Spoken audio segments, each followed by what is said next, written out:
Hello, and welcome back to Tune Up for What? I'm Spencer. I'm Jeremiah. And we've got a grinder here. We do. What is it?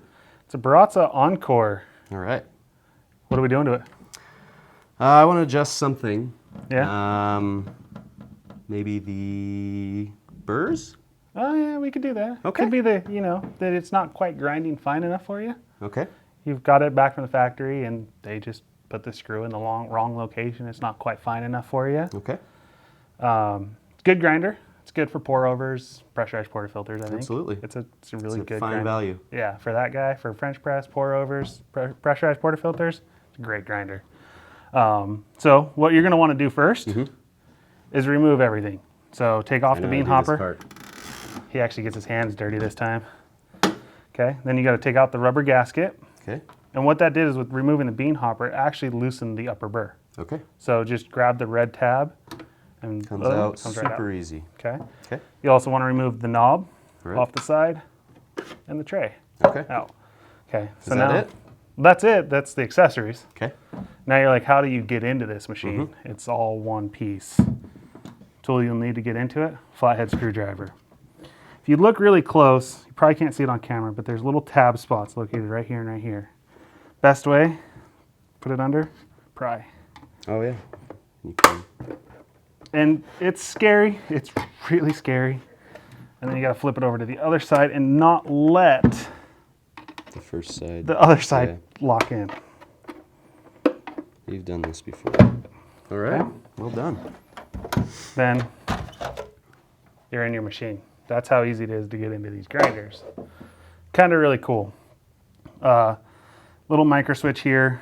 That's Very what your simple. bean hipper gets into. Very, very simple. So what you're gonna do is you see that little screw right there. Very, very small.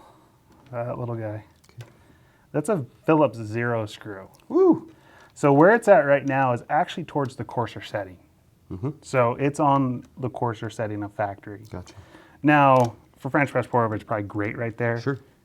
Maybe in a year, the burrs wear down. Okay. You'll want to adjust it a little finer to get back to your consistency. Gotcha. Or if you want to try it on a, espresso grind, you can do it. Okay. So what you'll do is you'll take this out and make sure you have a really clean work area Okay. because You can lose that guy easy. All right. that's how big that screw is.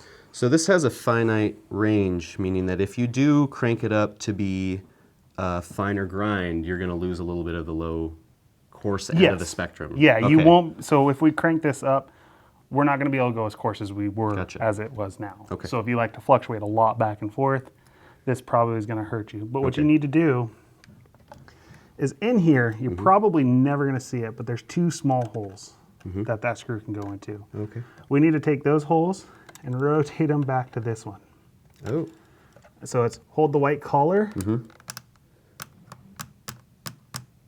And then right now we're in the center one. Okay. So that's another good spot to test. Sure. You don't have to go to the finest setting right off the bat.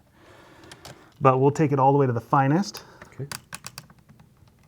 And then one thing you don't want to do, you want to make sure that you see both circles in that hole.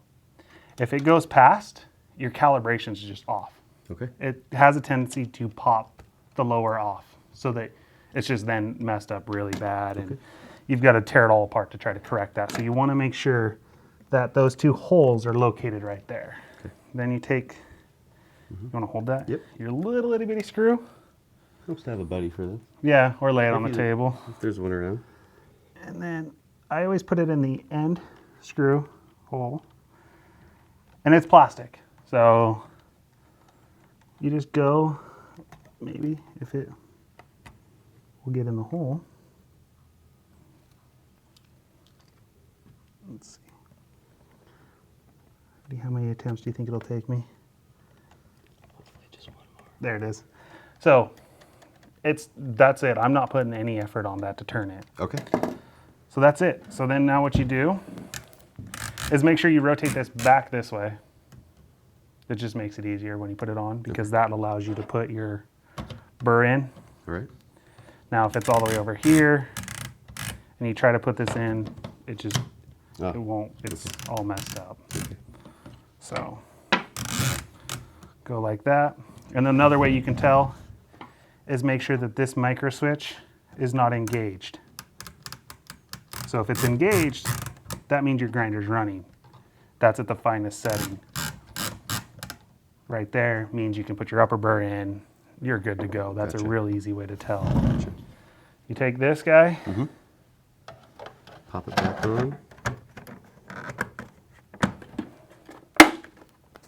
And then always test that, Okay. because sometimes it doesn't line up right. All right. And then you don't have your manual click. Gotcha. This guy, make sure your red's always facing forward. Okay. Put it in so it locks into place. So you know, it's dropped in and I can't rotate it, but I can still pull it up. So what's happening is it's sitting in below this little black collar, which pulls that upper burr down as you lock in the bean hopper. So, and then the little gasket goes on with the two slots matching up. Then your bean hopper has two grooves, big old fat one and a little skinny one. There's a big cutout here, there's a little skinny cutout right there. Drops in. That's then put back on. You can put your dial back in, that back in. There you go. You're fine as it gets. It's as fine as that machine will go. Running it on 0 to do your espresso grind, it's harder on the machine. Sure. It's going to make it gonna work last a as lot long. harder. Yeah. Okay. So, you know, you don't really ever want to run a grinder on 0. Now, with this being a new grinder on 0, most likely if we turned it on, the burrs would be hitting. Okay. You'd be causing damage to your burrs. Gotcha. So, you know, it's always good to start coarser and work your way finer. But that's calibrating your Encore. Thanks. You're welcome. Hope you enjoyed it. Yeah, if you guys have any comments, concerns down below, you know, let us know. We'll see you soon. Have a good night.